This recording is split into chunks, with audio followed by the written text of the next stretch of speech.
परोपकार परोपकार से बड़ा कोई धर्म नहीं है।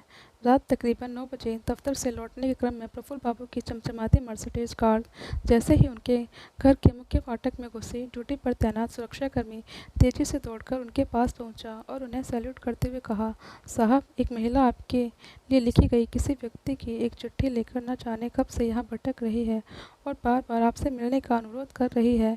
मेरे मना करने के बाद भी यहाँ से भाग नहीं रही है। उसके साथ उसका एक बच्चा भी है। प्रफुल्ल जी ने गार्ड की बातों को सुन बेहद अचरज से उस महिला को अपने नज़दीक बुलाया और उससे जानना चाहा, आप कहाँ से आए हैं और मुझसे क्यों मिलना चाहते हैं?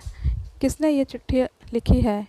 कपकपाते हाथों से महिला ने बिना कुछ ज़्यादा बोले प्रफुल्ल जी को एक चिट्ठी पकड़ाई और फिर मध्यम आवाज़ से सिसकते हुए बोली, साहब, मैं अभागन बड़ी भयानक मुसीबत में हूँ।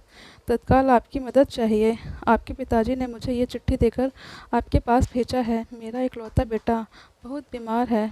इसे किसी भी तरह किसी सरकारी अस्पताल में भर्ती करवा दीजिए। आपका जीवन भर उपकार रहेगा।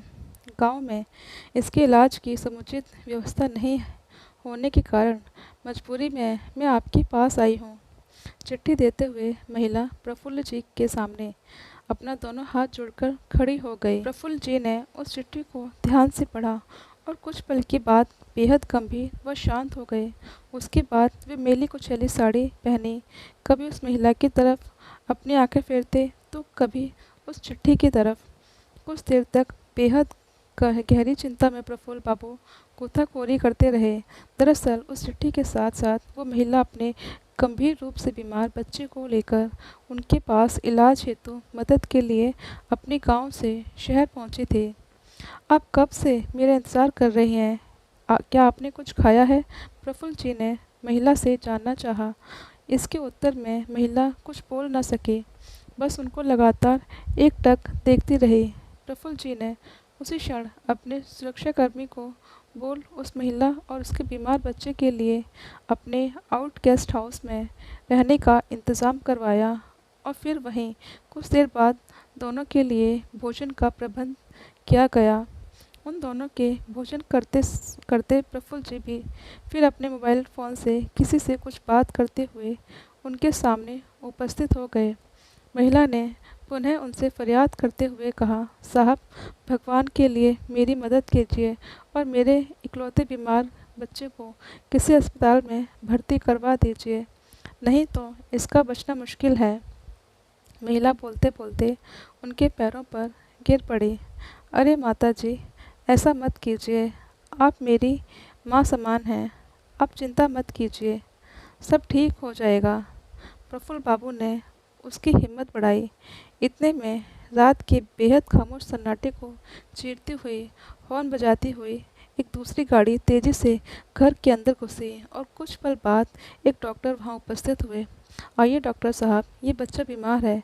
इसको ज़रा बेहद गंभीरता से पड़ताल कर इसका इलाज कीजिए, प्रफुल्ल जी ने कहा। डॉक्टर बाबू ने बिना अपना वक्त गंवाए तकरीबन 20 मिनट तक उस बच्चे का गहन निरीक्षण किया और फिर कुछ जांच करने के साथ साथ कुछ दवाई की पर्ची भी वहां खड़े प्रफुल्ल बाबू के हाथों में पकड़ा दी। ये कुछ दवाइयाँ और इंजेक्शन मेडिकल स्टोर से तत्काल मंगा लीजिए, अभी देने हैं। और मैं अपने साथ जांच के लिए इस बच्चे का रक्त नमूना लेकर जा रहा हूँ। इनकी रिपोर्ट लेकर कल फिर आऊँगा, डॉक्टर ने प्रफुल्ल बाबू से कहा और फिर वहाँ से निकल गए। प्रफुल्ल बाबू ने डॉक्टर की पर्ची और कुछ पैसे अपने ड्राइवर को पकड़ाते हुए उसे तुरंत सारी दवाइयाँ लाने का निर्देश दिया और खुद अपने घर के अंदर जाने के लिए वहाँ से बरामदे की ओर मुड़े। साहब, बस आप मेरे बच्चे को किसी सरकारी अस्पताल में भर्ती करा देते। मैं गरीब, कहाँ से पैसे दे पाऊँगी? इलाज के इतने सारे पैसे, मेरे पास तो रहने खाने के भी पैसे नहीं हैं। महिला गिड़गिड़ाई। माता जी, आप बस आप निश्चित रहें और जाकर आराम करें, रात बहुत हो चुकी है। इतना कहकर प्रफुल्ल बाबू वहाँ से निकल गए, अपने घर में प्रवेश कर गए। सुबह डॉक्टर बाबू बच्चे के तमाम रिपोर्ट के साथ फिर हाजिर हुए और उसे 1-2 इंजेक्शन तथा कुछ दवाइयाँ दी। अपने दफ्तर जाने से ठीक पहले प्रफुल्ल बाबू ने भी बीमार बच्चे के साथ साथ उस महिला का अच्छी तरह से खैर खदमत लिया और उसको सबको उन दोनों का बेहतर ख्याल रखने के लिए निर्देशित कर वहाँ से निकल गए। प्रफुल्ल बाबू एक निजी दूरसंचार कंपनी में बड़े ओहदे पर कार्यरत हैं। डॉक्टर बाबू अब नियमित रूप से आकर उस बीमार बच्चे की जांच करते और साथ ही बेहतर ढंग से उसका इलाज भी। प्रफुल्ल बाबू भी सुबह शाम जब भी उनको समय मिलता उन दोनों की खोज खबर ले लेते। महिला जब भी उनको देखती रोते हुए उनके सामने हाथ जोड़कर खड़ी हो जाती। हालांकि प्रफुल्ल बाबू उसको बार बार और लगातार ये ना करने के लिए कहते रहते। दिन बीतते गए, साथ साथ बच्चे का नियमित रूप से बेहतर इलाज होता रहा। साथ ही रहने खाने का भी भरपूर ख्याल रखा जाता। तकरीबन 1 महीने के बाद जब बच्चा पूरी तरह से तंदुरुस्त हो गया तो महिला प्रफुल्ल बाबू के सामने जाकर बोली, साहब, मेरा बच्चा बिल्कुल ठीक हो चुका है। हम अब वापस अपने गांव जाना चाहते हैं।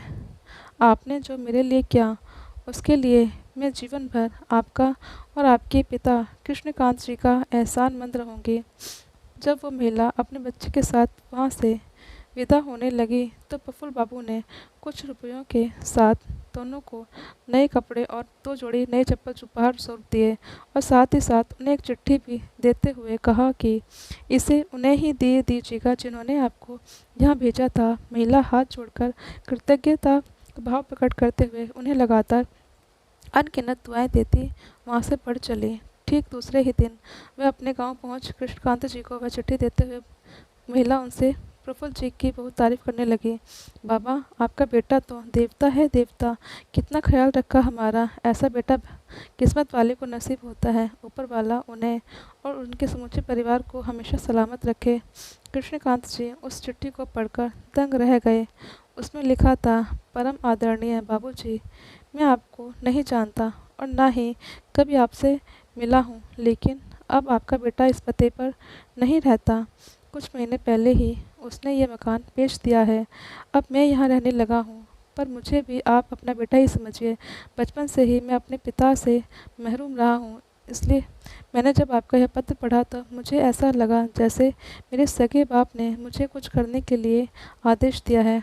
आप कृपया इनसे कुछ मत कहिएगा। आपकी वजह से मुझे इस माता के द्वारा जितना आशीर्वाद और दुआएं मिली, उस उपकार के लिए मैं आपका ताउम्र ऋणी रहूँगा।